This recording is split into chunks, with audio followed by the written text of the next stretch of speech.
Hello students, मैं गोपाल जाट सेंटेशन अजीतगढ़ से। आज का जो टॉपिक है वो हम पढ़ेंगे force on the surface of charged conductor. तो इसमें हम जो है एक चार्ज कंडक्टर लेंगे और उस पे हमको फोर्स फाइंड करना है। तो यहाँ पे हम अज्यूम कर लेते हैं कि ये एक कंडक्टिंग स्फीयर है या कोई भी शेप का हम कंडक्टर ले सकते हैं। ठीक है, हम ये एक कंडक्टिंग स्फीयर ले लेते हैं और इसको हम जब चार्ज करते हैं तो किसी भी कंडक्टर को हम जब चार्ज करते हैं तो सारा का सारा चार्ज जो है उसकी सरफेस पे यूनिफॉर्मली डिस्ट्रीब्यूट हो जाता है। तो यहाँ पे भी क्या हो रहा है, चार्ज यूनिफॉर्मली डिस्ट्रीब्यूट हो रहा है। अब जो है हमको इस सरफेस पे हमको क्या निकालना है, फोर्स निकालना है। और ये फोर्स किसकी वजह से होगा, ये जो चार्ज है इस चार्ज की वजह से ही इस कंडक्टिंग स्फीयर की सरफेस पे क्या लगेगा, फोर्स लगेगा, वो हमको निकालना। तो इसके लिए हम क्या करेंगे, सबसे पहले हम यहाँ पे कि इस स्फीयर के आउटसाइड नियर एक पॉइंट ले लेंगे। ये पॉइंट जो है पास में होगा लेकिन यहाँ पे थोड़ा सा हम दूर बना रहे हैं। लेट कर लेते हैं P1 और इनसाइड जो पॉइंट है उसको हम यहाँ पे लेट कर लेते हैं P2। यहाँ पे दो पॉइंट कंसिडर करेंगे, एक P1 एंड P2। अब यहाँ पे हम बात करें किसी भी कंडक्टर के नियर जो पॉइंट होता है वहाँ पे इलेक्ट्रिक फील्ड इंटेंसिटी हम कैसे निकालते हैं। अगर उसके फॉर्मूले की बात करें तो electric field intensity near to the conducting sphere या फिर कोई भी कंडक्टर है उसके नियर इलेक्ट्रिक फील्ड इंटेंसिटी जो होती है वो होती है सिग्मा अपॉन एप्सिलॉन नॉट। अगर हम ये मान लें कि इसका जो सरफेस चार्ज डेंसिटी है, इस स्फीयर की सरफेस चार्ज डेंसिटी क्या है, सिग्मा है। सरफेस चार्ज डेंसिटी क्या है, सिग्मा। तो नियर जो पॉइंट होगा वहाँ पे इलेक्ट्रिक फील्ड इंटेंसिटी क्या होगी, सिग्मा अपॉन एप्सिलॉन नॉट। ठीक है, और इनसाइड द कंडक्टर, किसी भी कंडक्टर के इनसाइड अगर हम बात करें किसी पॉइंट पे इलेक्ट्रिक फील्ड इंटेंसिटी तो वो ज़ीरो होती है। ये हमको ध्यान रखना है। किसी भी कंडक्टर के अंदर कोई चार्ज नहीं होता तो इलेक्ट्रिक फील्ड भी वहाँ पे एब्सेंट होता है। तो ये हमको ध्यान रखना है। अब हम बात करेंगे यहाँ पे कि इसकी सरफेस चार्ज डेंसिटी हमने सिग्मा यहाँ पे कंसिडर की है और ये जो यहाँ पे हमने एक कंडक्टिंग स्फीयर लिया है इसको हम दो पार्ट में डिवाइड कर लेंगे। एक तो हम यहाँ पे एक स्मॉल एलिमेंट लेंगे, इसका स्मॉल पार्ट ले लेंगे, इसको हम नाम दे लेते हैं AB। Late AB। अब ये जो पार्ट है इस पे जो चार्ज होगा, ये स्मॉल पार्ट है, वेरी वेरी स्मॉल, तो इस पे जो चार्ज होगा वो हम यहाँ पे कंसिडर कर लेते हैं DQ चार्ज है। क्या है यहाँ पे, DQ चार्ज यहाँ पे हम लेट कर लेते हैं। अब जो इस कंडक्टिंग स्फीयर का रिमेनिंग पार्ट जो है वो AB को छोड़ के ये वाला जो पार्ट है ये रिमेनिंग पार्ट होगा, इसको हम यहाँ पे लेट कर लेते हैं ACB। यहाँ पे एक पॉइंट ले लेते हैं AC, तो रिमेनिंग पार्ट क्या है, ACB।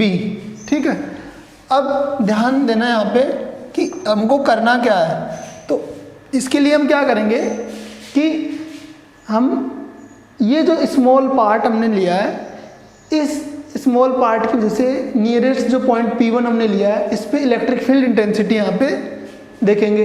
तो पार्ट AB जो है, स्मॉल जो एलिमेंट है AB, इसकी वजह से P1 पर जो इलेक्ट्रिक फील्ड इंटेंसिटी होगी उसकी बात करेंगे।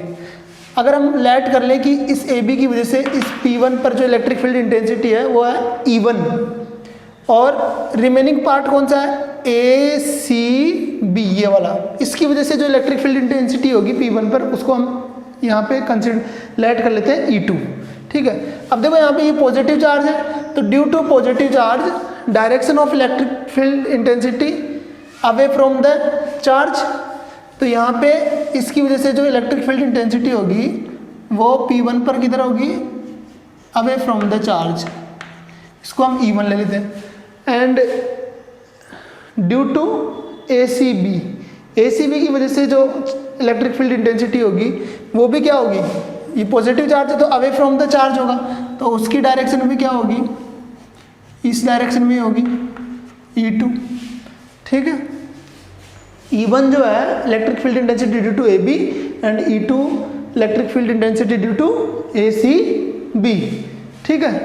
अब हम बात करें पॉइंट P2 की, तो P2 इनसाइड द कंडक्टर है, कंडक्टर के इनसाइड इलेक्ट्रिक फील्ड इंटेंसिटी क्या होती है, 0 होती है, तो यहाँ पे क्या होगा, 0 होने वाला है, ठीक है। तो यहाँ पे हम लिख लेते हैं यहाँ पे electric field intensity due to part AB, इसको हम ले लेते हैं क्या, इसको लेट कर लेते हैं E1, let E1 and electric field intensity due to part ACB, इसको हम लेट कर लेते हैं E2, ठीक है। अब हम बात करें net electric field intensity at point P1, या हम बोले रिजल्टेंट भी बोल सकते हैं टोटल इलेक्ट्रिक फील्ड इंटेंसिटी, तो total electric field intensity at point P1 क्या होगी, इसको हम यहाँ पे लिख लेते हैं EP1, electric field intensity eight P1, इसको क्या लिखेंगे अपन, यहाँ पे होगा E1 और E2 जो है ये दो इलेक्ट्रिक फील्ड इंटेंसिटी आ रही है अभी P1 पे, तो इनका रिजल्टेंट क्या होगा, दोनों सेम डायरेक्शन में है तो दोनों क्या हो जाएंगी, ऐड हो जाएंगी, तो E1 plus E2, this is equation number 1। Similarly net electric field intensity eight P2, यहाँ पे क्या होगी, तो electric field intensity at point P2, अब P2 इनसाइड द कंडक्टर है और inside the conductor electric field intensity क्या होती है, 0 होती है, तो EP2 इक्वल्स टू क्या हो जाएगा, 0। This is equation number 2। आप इसको पॉज करके नोट कर लो। ये तो हो गया हमारा कि P1 पे electric field intensity, net electric field intensity and P2 पे नेट इलेक्ट्रिक फील्ड इंटेंसिटी। अब हम बात करेंगे यहाँ पे कि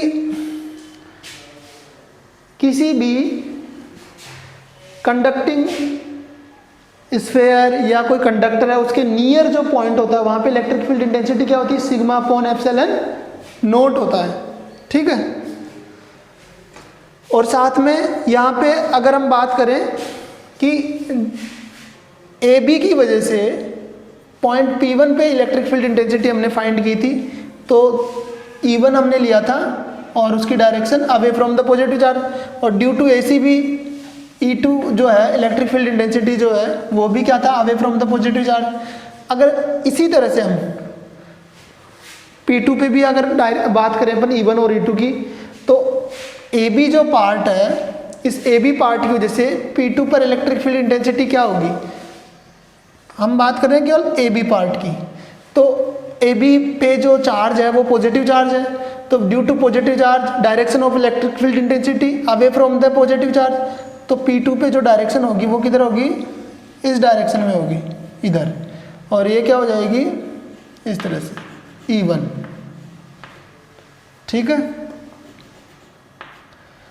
अब हम बात करें P2 पे direction of electric field intensity due to ACB, तो ये जो ACB जो पार्ट है इसकी वजह से P2 पे जो इलेक्ट्रिक फील्ड इंटेंसिटी की डायरेक्शन होगी वो भी क्या होगी, पॉजिटिव चार्ज है तो away from the positive charge होगी, तो इसकी वजह से जो इस P2 पे इलेक्ट्रिक फील्ड इंटेंसिटी होगी उसकी डायरेक्शन क्या होगी, इस तरह से होगी।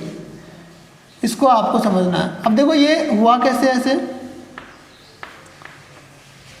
अगर E1 की डायरेक्शन इधर है और E2 की इधर है डायरेक्शन, तो नेट जो इलेक्ट्रिक फील्ड इंटेंसिटी होगी वो यहाँ पे क्या होगी, E2 माइनस E1 या फिर E1 माइनस E2।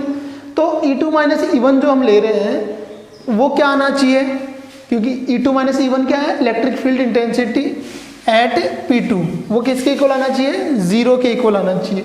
तो यहाँ पे ये चीज़ इंपॉर्टेंट है, ये हमको ध्यान रखना है। तो हम यहाँ पे लिख लेते हैं net electric field intensity at point P2, तो वो क्या होगी, इसको हम लिख लेते हैं EP2 equals to E2 minus E1, this is equation number 3। ठीक है, ये आ गया इक्वेशन नंबर 3। अब हम बात करते हैं यहाँ पे 3 इक्वेशन हमारे पास आ गई है, फर्स्ट सेकंड एंड थर्ड। अगर सेकंड और थर्ड इक्वेशन को देखें तो हमको पता चल रहा है कि इक्वेशन थर्ड और इक्वेशन सेकंड को इक्वेट करते हैं यहाँ पे, तो E2 माइनस E1 किसके इक्वल आएगा, 0 के इक्वल आएगा। ठीक है, तो यहाँ पे हम लिख सकते हैं using equation second and third, दोनों को इक्वेट कर देते हैं, तो क्या आएगा हमारे पास E2 minus E1 equals to, देखो ये EP2 है, ये भी EP2 है, तो दो ये इसके इक्वल होगा तो 0 आएगा, और यहाँ से हमारे पास आ जाएगा E2, E1 को इधर ले आते हैं, E2 इक्वल्स टू E1, दोनों इक्वल आ गया। इसको ले लेते हैं इक्वेशन नंबर 4। ठीक है, अब हम आगे चलते हैं। फर्स्ट इक्वेशन क्या थी हमारे पास, फर्स्ट इक्वेशन थी EP1 equals to E1 plus E2, और फोर्थ इक्वेशन है E2 इक्वल्स टू E1। तो अगर हम फर्स्ट इक्वेशन में, ये जो हमारे पास फर्स्ट इक्वेशन आई थी, उसमें E1 की जगह हम E2 पुट कर दें, तो EP1 क्या हो जाएगा, E2 प्लस E2 हो जाएगा। तो यहाँ पे हम लिख लेते हैं यूजिंग इक्वेशन फर्स्ट एंड 4, तो हमारे पास क्या आएगा यहाँ पे EP1 इक्वल्स टू, मैं यहाँ पे E1 की जगह E2 लिख रहा हूँ, तो E2 प्लस E2, तो हमारे पास EP1 आ जाएगा क्या, 2E2 आ जाएगा, ये क्या आ जाएगा 2E2। ठीक है, अब हम आगे चलें। हमने बात की थी अभी थोड़ी देर पहले कि किसी भी कंडक्टर के नियर जो पॉइंट होता है वहाँ पे इलेक्ट्रिक फील्ड इंटेंसिटी क्या होती है, सिग्मा अपॉन एप्सिलॉन नॉट होती है। तो EP1 जो है वो क्या है, EP1 है electric field intensity at point P1 due to AB। तो AB के नियर पॉइंट है ये बहुत ही नियर है, हमने यहाँ पे थोड़ा सा दूर बनाया, वैसे ये जो पॉइंट है एकदम नियर है, यहाँ पे एकदम बहुत ज़्यादा इसके पास में है, तो पास में होगा तो इलेक्ट्रिक फील्ड इंटेंसिटी जो है कंडक्टर की वजह से क्या होगी, सिग्मा अपॉन एप्सिलॉन नॉट होगी। तो यहाँ पे हम लिख सकते हैं, क्या लिख सकते हैं, electric field intensity due to any conductor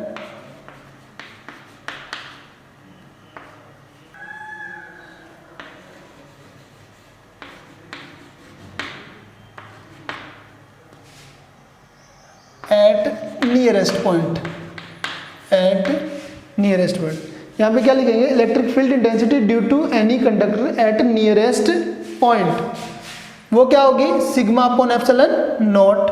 तो हम यहाँ पे लिख लेते हैं EP1 क्या होगा, सिग्मा अपॉन एप्सिलॉन नॉट हो जाएगा। अब इसको हम यहाँ पे पुट कर लेते हैं, तो इसको ले लेते हैं अपन इक्वेशन नंबर, इसको डायरेक्ट लिख लेते हैं अपन। नाउ यहाँ पे पुट करेंगे तो sigma upon epsilon not equals to 2E2। ठीक है, ये वैल्यू यहाँ पुट कर देते हैं, तो यहाँ से हमारे पास E2 क्या आ जाएगा बताओ, E2 आ जाएगा हमारे पास सिग्मा अपॉन 2 एप्सिलॉन नॉट, ये आ जाएगा हमारे पास। This is equation number 5। ठीक है, यानी कि E1 और E2 की वैल्यू क्या आ गई, सिग्मा अपॉन 2 एप्सिलॉन नॉट आ गई। E1 E2 क्या है, E1 electric field intensity due to AB and E2 electric field intensity due to part ACB। इसको आप पॉज करके नोट कर लो।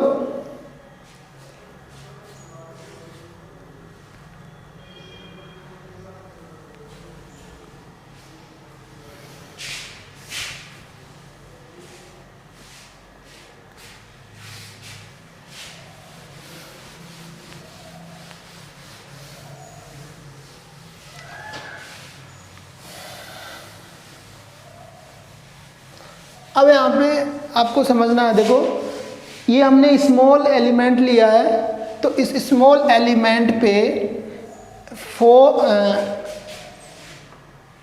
Force due to remaining part बहुत बड़ा है, उस पर चार्ज भी बहुत ज़्यादा होगा, तो इसकी वजह से इस स्मॉल पार्ट पे जो फोर्स लगेगा वो हम यहाँ पे फाइंड करेंगे।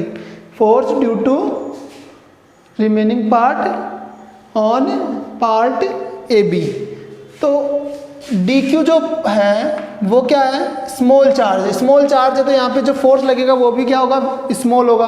तो हम यहाँ पे लेट कर लेंगे कि इस पे जो फोर्स लग रहा है due to this remaining part वो हम डी एफ ले लेंगे, ठीक है। तो यहाँ पे देखते हैं हम, उसके लिए हम क्या करेंगे कि इलेक्ट्रिक फील्ड इंटेंसिटी, इसकी वजह से जो इलेक्ट्रिक फील्ड इंटेंसिटी होगी वो क्या है, E2 है।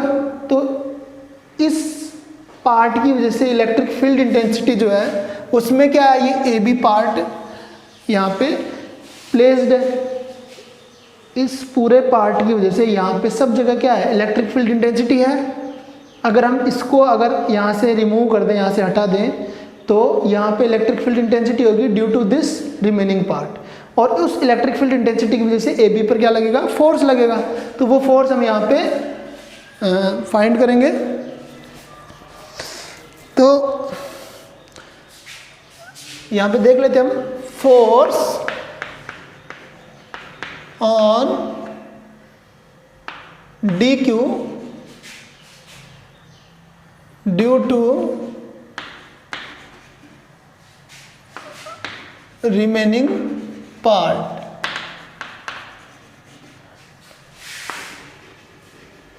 इसको कैसे निकालेंगे हम, उसको हम कंसीडर कर लेते हैं डी एफ।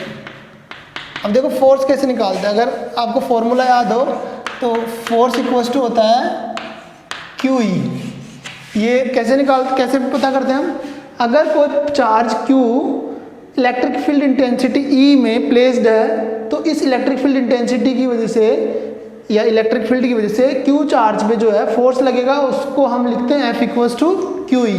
तो यहाँ पे डी एफ इक्वल्स टू क्या आएगा, यहाँ पे इस पे जो चार्ज है वो क्या है, डी क्यू है, तो यहाँ पे डी क्यू लिखेंगे।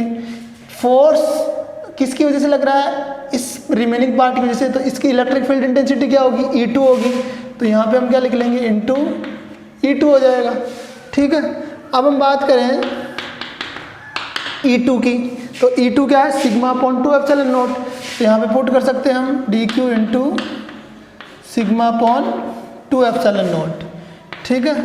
अब डी क्यू कैसे निकालेंगे, तो हमने बात की थी यहाँ पे इसकी जो सरफेस चार्ज डेंसिटी है वो क्या है, सिग्मा है, यूनिफॉर्म सरफेस चार्ज डेंसिटी होती है। तो इस वाले पार्ट के लिए भी सरफेस चार्ज डेंसिटी क्या होगी, सिग्मा होगी।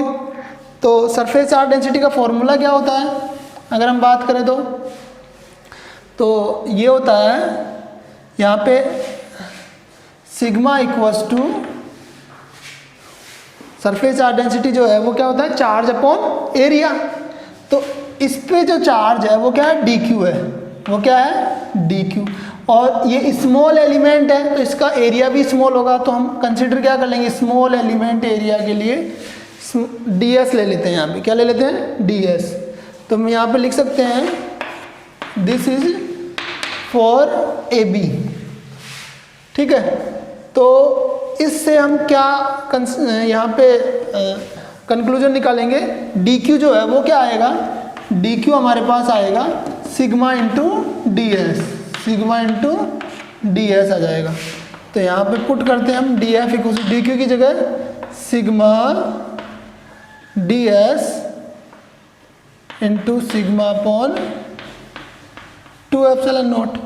तो हमारे पास डी एफ क्या आ गया, डी एफ यहाँ से आ जाएगा sigma square upon 2 epsilon naught into D s. This formula for force due to remaining part on A B. अब ये जो आया है ये हमको फाइंड वैसे करना नहीं था, हमको क्या फाइंड करना है, इस होल सरफेस पे जो है फोर्स क्या होगा, ये चार्ज कंडक्टर है। तो इसके लिए हम क्या करेंगे, जैसे हमने यहाँ पे स्मॉल एलिमेंट पार्ट लिया है वैसे ही हम इसको इनफाइनाइटली स्मॉल एलिमेंट्स में डिवाइड करेंगे और सब पे हम क्या करेंगे, फोर्स निकालेंगे ड्यू टू रिमेनिंग पार्ट, और उन सब का क्या करेंगे, वेक्टर सम करेंगे। तो यहाँ पे जब हम ऐड करेंगे टोटल फोर्स निकालना है, तो हम यहाँ इस फॉर्मूले से हम क्या करेंगे, इंटीग्रेट करेंगे इसको।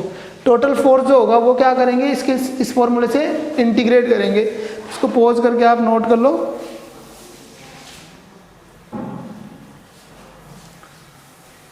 अब हम आगे चलते हैं यहाँ पे।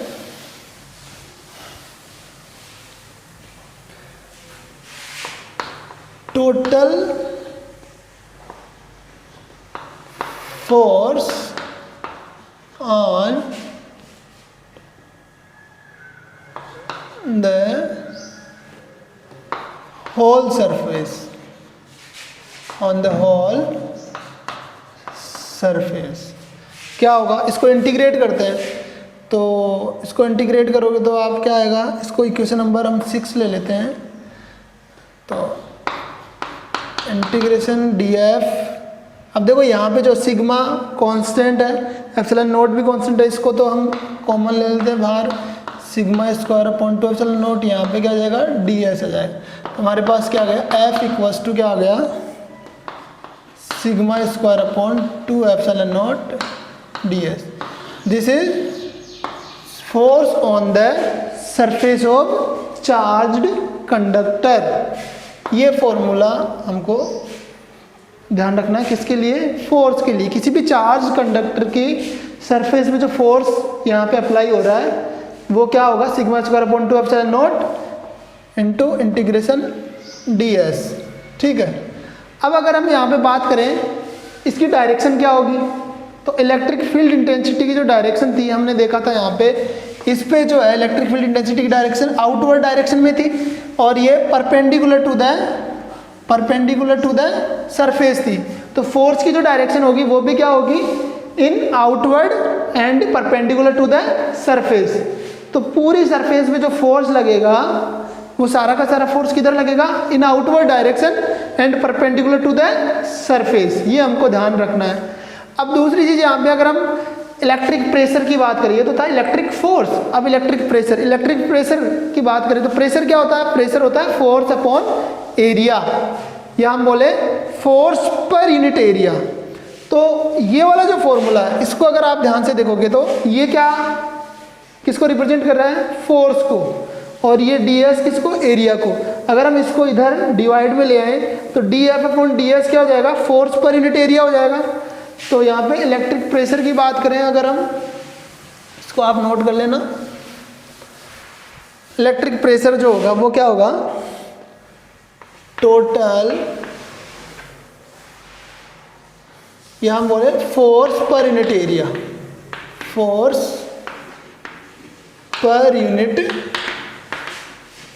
एरिया, और इसको हम बोलेंगे प्रेशर या फिर इलेक्ट्रिक प्रेशर। ठीक है, इलेक्ट्रिक प्रेशर बोल सकते हैं इसको हम। ये क्या होगा, इसको इधर डिवाइड में ले आते हैं तो df अपॉन ds, और इसको p से रिप्रेजेंट कर लेते हैं। ठीक है, तो फ्रॉम इक्वेशन 6 क्या आ जाएगा, यहाँ पे रिमेनिंग रहेगा sigma square upon 2 epsilon not.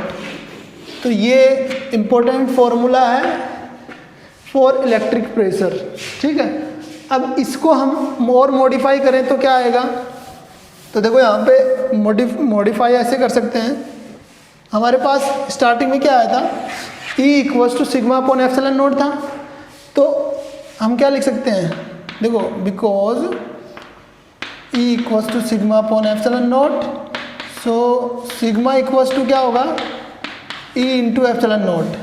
Sigma equals to epsilon naught को इधर क्रॉस मल्टीप्लाई करेंगे, ये वैल्यू जो है सिग्मा की यहाँ पुट करते हैं, तो हमारे पास क्या आएगा, now P equals to sigma की जगह ये वैल्यू, तो सिग्मा का स्क्वायर है तो इसका भी स्क्वायर कर दो, E square epsilon note square upon 2 epsilon note. यहाँ से हमारे पास क्या आ जाएगा बताओ, यहाँ से P आ जाएगा, आप देख सकते हो एप्सिलॉन नोट डिवाइड में भी है और ऊपर जो है एप्सिलॉन नोट का स्क्वायर है, तो 1 एप्सिलॉन नोट कैंसिल हो जाएगा, तो हमारे पास क्या रह जाएगा 1/2 epsilon note into E square. ये दूसरा फॉर्मूला है फॉर इलेक्ट्रिक प्रेशर। ये इलेक्ट्रिक फील्ड इंटेंसिटी की टर्म में है और ये जो फॉर्मूला है वो सरफेस चार्ज डेंसिटी की टर्म में है, ये हमको ध्यान रखना है। ठीक है, तो ये वेरी वेरी इंपॉर्टेंट फॉर्मूला है, न्यूमेरिकल्स में भी तो आपकी हेल्प करेगा। तो ये डेरिवेशन आपको अच्छे से आना चाहिए, इसको आप 1-2 बार रफ नोटबुक में प्रैक्टिस करो अच्छे से। Thank you.